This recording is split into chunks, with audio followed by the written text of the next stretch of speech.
What's up, everybody? Welcome back to the OG family. Make sure y'all smash that like button. Subscribe to my channel only if you want to. But look, my beautiful people, we got this 10 dumbest prison escapes ever. You feel me?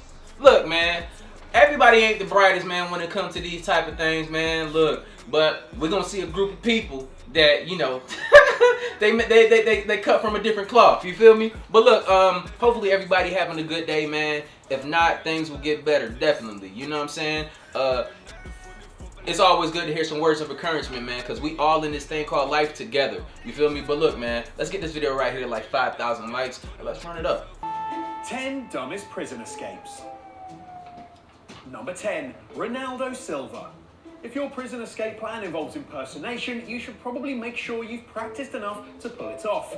In 2012, suspected drug trafficker Ronaldo Silva was being held at a prison in Brazil. After a previous failed prison escape involving armed weapons, he thought this time round he'd change his tactics. During a visit from his wife, he decided to swap clothes with her in private. He put on her blue dress and wore a wig. In fact, Silva was so well prepared. Nigga, the plot thickens. What? What in the Joanna Man? He even shaved his arms and legs beforehand. Finally, to complete his womanly look, he decided to wear a pair of heels that she'd also brought with her. But this pièce de résistance ultimately led to the downfall of his plan. Silva somehow managed to get past guards and leave the prison, but after watching him stumble around unable to walk in his heels, a policeman on patrol outside became suspicious and decided to alert the prison guards. Just 30 minutes into his bid for freedom, Silva was picked up by the police and returned to jail. Number 9. Now that shit funny. I ain't gonna cap. That started off with a bang, bro. How did he wear them heels in the first place, though? They got the same size shoe? That shit crazy to me. Like, look, man, you can't make these things up, man. That really happened, bro. Rafael Vallado. This next one was not so much the great escape as the weight escape. In 2012, Rafael Vallado was in prison in Brazil when he and 3 fellow inmates decided to conjure up an escape plan. They would smash a hole through their cell wall with a metal shower pipe and climb through the gap to freedom. Simple, right? After the first inmate slipped through the hole, Vallado was next up, but being a little on the larger side, he couldn't get through and got completely stuck. Wow. He was left with his upper body hanging outside the prison, the wall engulfing his midriff, and his lower body still in his cell. The 2 prisoners left in the cell tried to push him through, but to no avail. Vallado started screaming in pain, which alerted the prison guards and signalled the end of their hopes of escape. Vallado was eventually rescued by the fire brigade after they smashed through the rest of the wall. One policeman rather insensitively summarised the downfall of Vallado's escape plan, saying that he seemed to have underestimated the size of his stomach. Number 8, George Hunt. Port Arthur on the Tasman Peninsula was dubbed as the inescapable prison in the mid-19th century. That's because the only way to escape from it to Tasmania was across a narrow stretch of land known as the Neck. But the Neck was guarded by vicious dogs and military guards, and the surrounding waters were infested with sharks. Yo. That sounds pretty impenetrable. Prisoner George Hunt, however, thought he had a foolproof idea. He discovered... Look, man, that's all you got to say. The water got sharks, and they got some damn dogs. You know, like, look. I'll never try to escape. You got sharks? Okay, bet. You win. Disguised himself as a kangaroo by dressing in a hide and literally hopped over the Neck to escape. But instead of seeing a convict bounce away down the Neck, they saw their dinner and started firing shots at the kangaroo. At this point, Hunt was forced to throw off his disguise and reveal his true identity. Whether or not the guards were more upset that a prisoner had managed to trick them or that they had missed out on a meal, we're not so sure. But for their troubles, Hunt was punished with 150 lashes before being returned to jail. Oh, that's inhumane, bro. James Edward Russell. One day in June 2011, James Edward Russell... They giving out lashes too? Look, I'm not talking about these lashes. I'm talking about that whip. Oh, no, I'm cool too, bro. I'm in here for life. Russell, who was doing time for forgery and theft, was transferred to the minimum security Olympic Correction Center in Washington State. But the very next day, he successfully managed to escape from the establishment. So far, so good. But Russell only made it 14 miles before his great escape all went wrong. Early the next morning, Russell was passing through a wooded resort. The criminal, still wearing his prison uniform, went to a cabin, knocked on the door and asked to use the phone to make a call for help, the final part of his big getaway. But as luck, or sod's law in his case, would have it, the cabin he chose was being rented out by an off-duty guard from the Olympic Corrections Center that he had just escaped from. Wow. Needless to say, the officer immediately recognised Russell's red prison uniform. After a brief scuffle between the pair, the guard reported the incident and Russell was caught later that morning by other officers. Number 6. Lester Burns and Michael Coleman. When making an escape with others, you should probably make sure that you're all on board with the plan. Prisoner Joshua Silverman was given the perfect chance to escape when 2 other inmates, Lester Burns and Michael Coleman, hijacked the van that they were being transported into a prison in Oklahoma. The van had been dropping off some ill inmates at a hospital, and officers had rather stupidly left the van unattended with the keys in the ignition. Oh, wow. The duo kicked out the partition in the van, moved up front, and drove off. But instead of making a run for it, Silverman, who was one of 6 inmates left behind, was reluctant to escape. In fact, he was so reluctant to escape that, still shackled, he dialed 911 and alerted the police of the escape. Burns and Coleman drove for a mile before they decided to ditch the vehicle and flee on foot. But Silverman's call to the police, that included the information regarding which direction the pair took off, helped them to narrow their search and led them to being found just a few hours later. Wow. Number 4. That's a hell of a snitch right there, boy. I tell you, look, if he was down with the plan from the beginning, and he knew what was going on, and he was supposed to escape too, bro. And, bro, you can't be snitching, bro. You can't be snitching if you was a part of this shit. That don't make no sense to me, bro. Where did they make these people at? You was down with it until it happened. See, that's why, bro, you just can't take people's word for just anything, man. It got to be proven out here. And I'm not talking about crimes. I'm talking about in business and everything, and in friendship and everything. People just be talking all the time. Oh, I do this, I do that. I don't see it. What are you talking about? You feel me? We got to start calling people out. But yeah, let's go. 5. John David Hayes. The saying goes that imitation is the highest form of flattery, but in this next attempted prison escape, it was the highest form of stupidity. In August 2010, John David Hayes was being held at the Greenville County Detention Center in South Carolina. On the day that Hayes was to be transported to a federal prison, he had a female accomplice call the jail and impersonate an official of the United States Marshal Service. Hayes' accomplice then told the detention center that Hayes had served his time and was to be released, before being informed that a particular form must be received from the Marshal's office before an inmate could be released. I love that that's all they needed.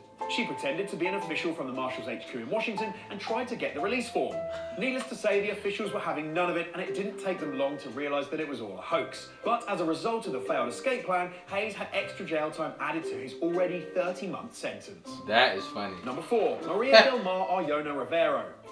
Some people really do go the extra mile for their other half, but perhaps no one more so than Maria Del Mar Arjona Rivero.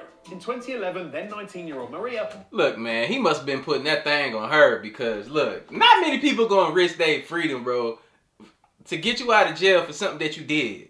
You feel me? For something that you did. Take that time, man. Take it on the chin, man.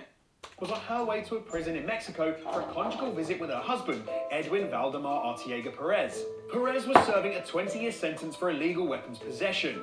Maria calmly wheeled a suitcase in with her, but as she left the prison after her visit, the guards noticed she was acting very nervous and was somehow struggling with her suitcase a lot more than when she first went in. I'm sure you can guess what happened here. Maria was stopped by the suspicious guards who opened her suitcase, and yes, you guessed it, they found her husband inside. Wow. He had managed to curl himself into the fetal position to fit in the suitcase. Perez was returned to his cell, but as a result of her criminal actions, Maria, who was also pregnant at the time, was arrested and charges were brought against her. Number 3, Christopher Cornelius and Matthews Johnson.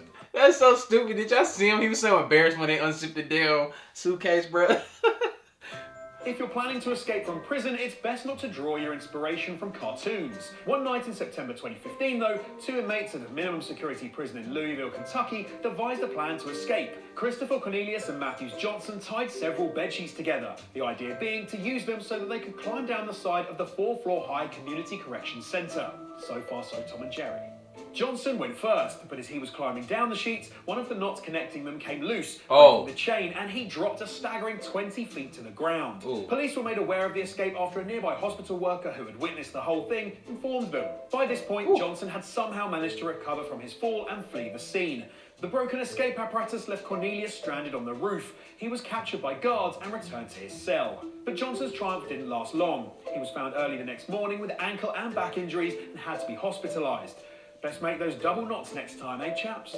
That shit crazy. Number 2, Benjamin Barbo and Danny Provencal. Don't make a huge spectacle of your big prison get. Hey, the reason I look like that because when they said that how far he fell, I just imagine, like my imagination be going crazy sometimes. I'm like, oh my God, I can imagine that falling sensation. I don't see how he got up and ran away from that though. Away. Otherwise, it might just lead to a quick capture. Back in 2013, Benjamin Barbo and Danny Provencal were serving time in prison in Quebec.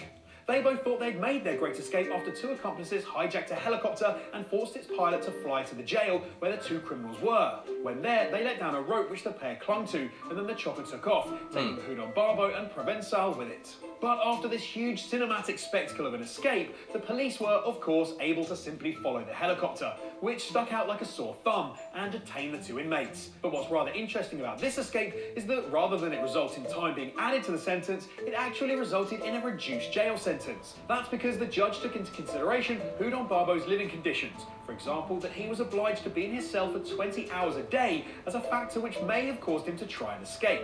The judge concluded that his conditions were a violation of his human dignity and consequently reduced his 18-year sentence to 16 years. Number 1. Kenneth Chad Burnham. If you're going to impersonate a fellow detainee as part of your great escape plan, you should probably make sure you resemble them, even just slightly. In 2014, Kenneth Burnham tried to escape from the Hamilton County Jail.